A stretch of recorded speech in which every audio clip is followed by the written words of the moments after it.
के नाम पाए बलिहारी गुर आपके गोविंद देवता।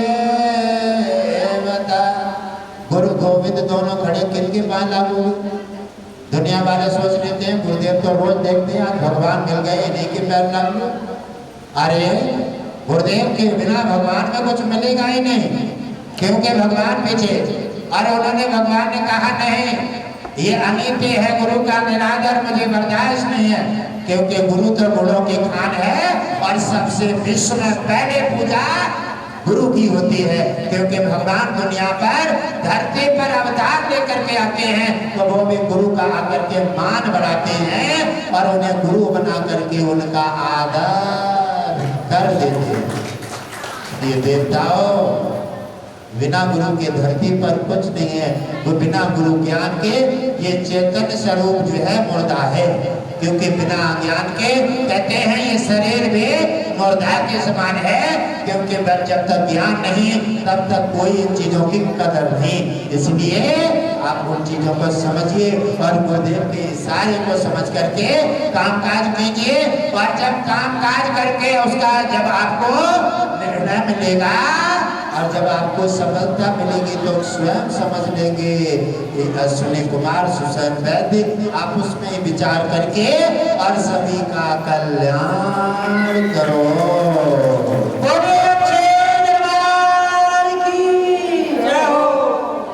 तुम्हारी बात को सुनकर के भोलेनाथ भी तो हंस रहे थे और तुम ऐसी बातें कर देते हो कभी कभी बच्चों जैसी।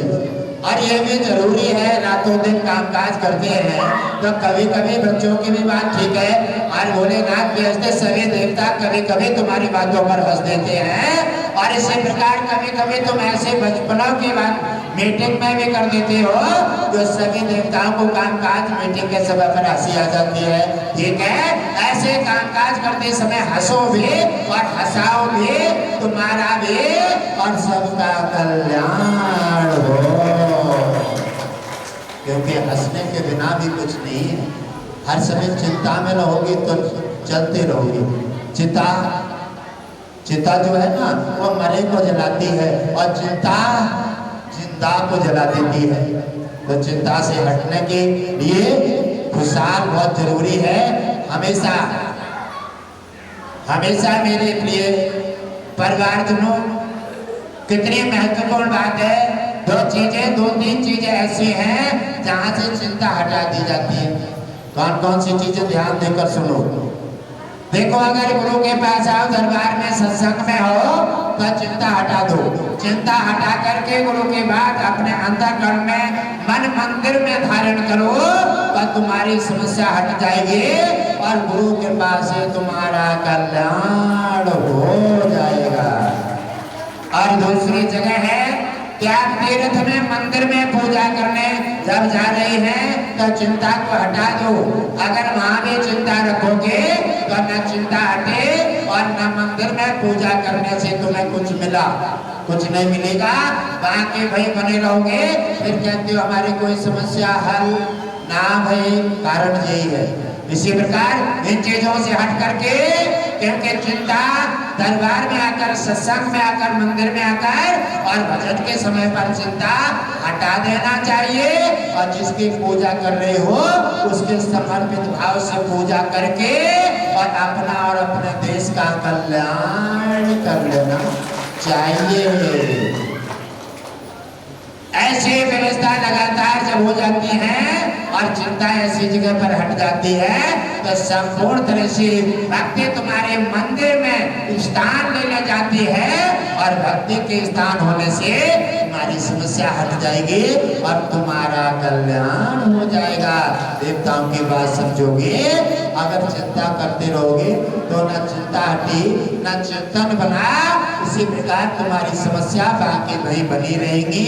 कोई भी समाधान कहीं पर भगवान विष्णु के समक्ष पहुंच जाओ, तीनों लोग 14 भवनों में कहीं जाओ, कहीं शांति नहीं मिलेगी। इसलिए स्वयं को संभाल लो और 2-3 जगह चिंता हटा दो। खाना खाते समय चिंता को एक तरफ रख दो। खाने के समय चिंता रखोगे तो खाना खा रहे हो और खाना चल रहा है, उसका कोई लाभ नहीं मिलेगा, शरीर पनपेगा नहीं। और दवा खाते समय कोई चिंता नहीं, जिसके दवा जहाँ से लाए हो और चिंता हटा करके ग्रहण कीजिए आस्था के साथ। और भजन कर रहे हो तो आगे चिंता हटा दीजिए और सत्संग दरबार में आओ तो चिंता को वहीं छोड़ दीजिए। क्यों कि आप संत के मिलन के लिए आओ तो आप समझ लीजिए कैसे आना चाहिए। संपूर्णता से संत के पास आओगे, चिंता वहीं छोड़ दोगे, खाना खाने पर चिंता छोड़ दो, भजन करने पर चिंता छोड़ दो और सोने जाओ ना तो चिंता को एक तरफ डाल दो तो जीवन है। और ना हर जगह चिंता रखिए तो रात भर रात और दिन पड़ोगे तो अटैक पड़ जाएगा, शरीर बेकार हो जाएगा। ये चिंता के मूर्ति बन जाएंगे शरीर, और चिंता चिंता को जला देती है और चिंता मरे को जलाती। अब आप स्वयं चिंता चिंता में जल रहे, इसलिए खाना खाने जब बैठो तो चिंता न, अरे जो होगा वो देखा जाएगा। निश्चिंत होकर के खाना खाएं और भजन करें तो निश्चिंत होकर के, सत्संग जाए तो निश्चिंत होकर के, और जब सोने जाए तो चिंता को हटा दें। आराम से लंबे लंबे सांसें लेकर के सोए और आराम से सुबह 4 बजे घट घट बासी जी का नाम लेते हुए सोए, और जब जगे तो नाम लेते हुए जगे, आपकी चिंता हट जाएगी और आपका कल्याण हो जाएगा।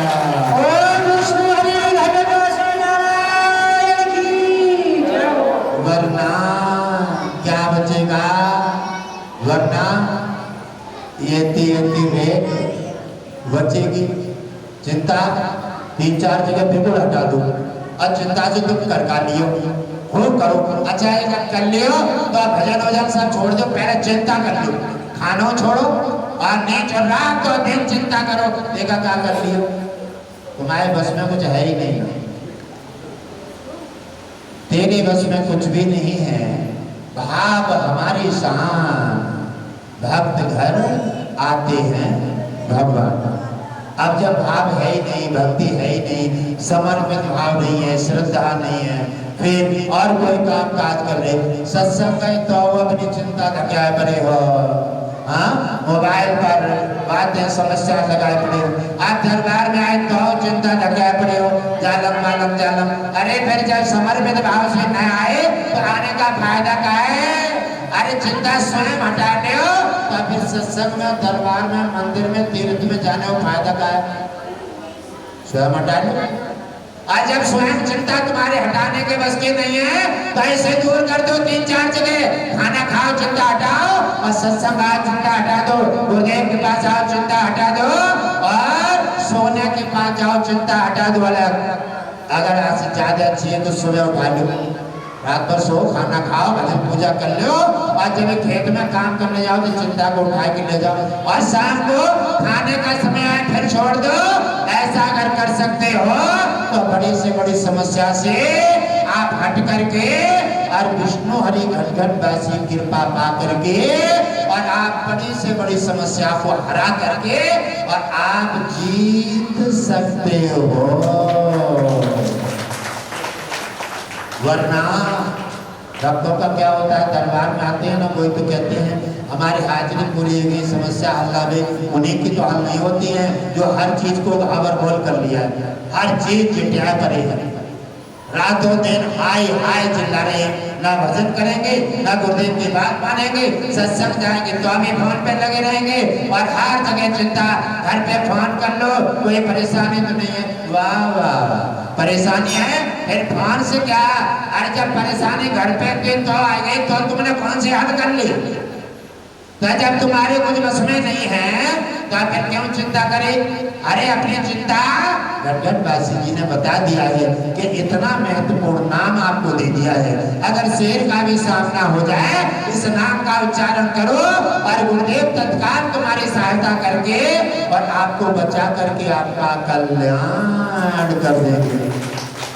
अब न जानियो और ना मानियो, जानोगे ना और मानोगे ना, काम करोगे वही जो तुम्हारे मन में हुई, तो फिर इसीलिए तो आपकी समस्या तुम्हारी कलाई पकड़े रहेगी, कलाई पकड़े रहेगी, और जब चाहेगी तो पटकेगी।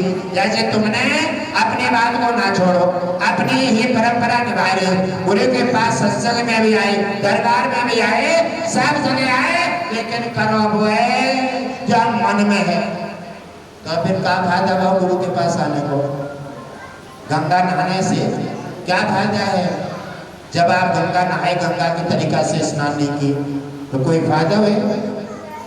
इसीलिए अगर गुरु के पास आए हो तो गुरु की बात मानो, और सत्संग गए तो सत्संग की बात मानो। इसलिए सत्संग संत के पास जाओ तो समर्पित भाव से जाओ, और वो बताएं, वो आपके हित के लिए बताएंगे, क्योंकि पूरा विश्व हमारा परिवार है, हम पूरे विश्व का कल्याण करना चाहते हैं। अब आप बार बार परेशानी में जब रोते हो, चीखते हो, बार बार दर्द बताते हो, तो बार बार गुरुदेव सोचते हैं कि मैंने मार्ग देता हूँ, लेकिन देखो सुनते नहीं, अपनी चलाते हैं, चिंता में चल रही हैं और चिता को भूल गए। यानी चिंता में चल रहे हैं, और चिंता में चल करके राख हो जाओगे, दुनिया वाले जलाकर राख बना देंगे। तो संत के कैसे पास आना चाहिए, कैसे भाव से आप आओगे और तब कल्याण कर पाओगे? तो कहा है, संत मिलन को जानिए, संत मिलन को जानिए, तज माया अभिमान, जो जो पग आगे बढ़े, कोट नये समान। संत के पास अभिमान माया का त्याग करके चलो वहीं डाल दो, घर पर चिंता है, अभिमान है, माया है, वहीं डाल दो। जब आओ तो संत के दरबार पर आओ तो पहले सिर झुकाओ, अहंकार को वहीं गिरा दो, अहंकार गिराओ, अभिमान माया का वहीं त्याग कर दो, और तब अंदर एंट्री करोगे तो आप एक कदम जो बढ़ोगे, एक कदम में 1 कोटि यज्ञ का फल आपको प्राप्त हो जाएगा। आपकी समस्या कहाँ रहेगी? फिर आपकी समस्या ऐसे खत्म हो जाएगी जैसे बरसात होते ही वृक्षों की गर्दान समाप्त हो जाती है, जैसे ओला जमीन पे आते ही हवा लगते ही गल जाता है, ऐसे तुम्हारी समस्या छूमंतर हो जाएगी। सभी समस्या का समाधान, चाहे बड़ी है छोटी है, समाधान हो जाएगा।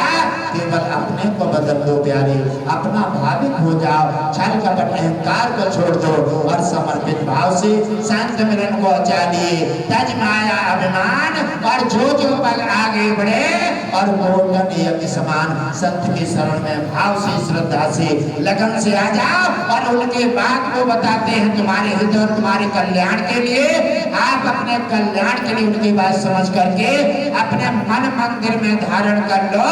समस्या कोई भी है, गारंटी के साथ समाधान हो जाएगा, और सभी समस्याओं का समाधान करके तुम्हारा कल्याण हो जाएगा। वो आप गारंटी देते हैं। घटघट वासी जी, आप भाव और श्रद्धा से आ जाओ, समस्या कोई भी हो, कोर्ट के, कचहरी के, हवा के, व्याजा के, शुगर के, कैंसर के, कहीं भी हल ना हो सके, और यहाँ तक है यमराज की समस्या कोई भी हो, असमर्पित भाव से आ जा, और गुरुदेव की बात को समझ ले। हम तेरी समस्या गारंटी चैलेंज के साथ हटा करके और तेरा समाधान कर देंगे। गुरुदेव विष्णु लक्ष्मी समावेश सरकार की जय हो। अरे देवताओं, तभी तो गुरुदेव जो कहते हैं वह हमेशा कोई कान में थोड़े कहते हैं। गुरुदेव हमेशा चैलेंज देते हैं, लेकिन बात चैलेंज उसी के मस्तक पे तो जाएगा जिसका अहंकार गिर जाएगा, जो भाविक हो जाएगा, जो गुरुदेव की बात समझ लेगा, उसी का तो कल्याण होगा। अरे भक्त तो बहुत बने, सतयुग में, द्वापर और त्रेता में, हर युग में भक्त बहुत बने, लेकिन भक्त तो संपूर्ण भक्त भगवान को पाने वाले 2-4 बने, जिन्होंने समर्पित भाव से गुरुदेव की बात को जान लिया, और जिसने जान लिया, मान लिया, उसी का कल्याण हो गया। बाकी चिंता में जलते रहे। उन्हें चिता की आवश्यकता बाद में पड़ी। चिंता जिंदा को जला देती है और चिता मरे को जलाती है। इसीलिए चिंता मत कीजिए और 3-4 जगह चिंता हटा करके और ये गुरुदेव के समर्पित भाव से सेवा कीजिए। तुम्हारा कल्याण हो, देवताओं का भी कल्याण हो।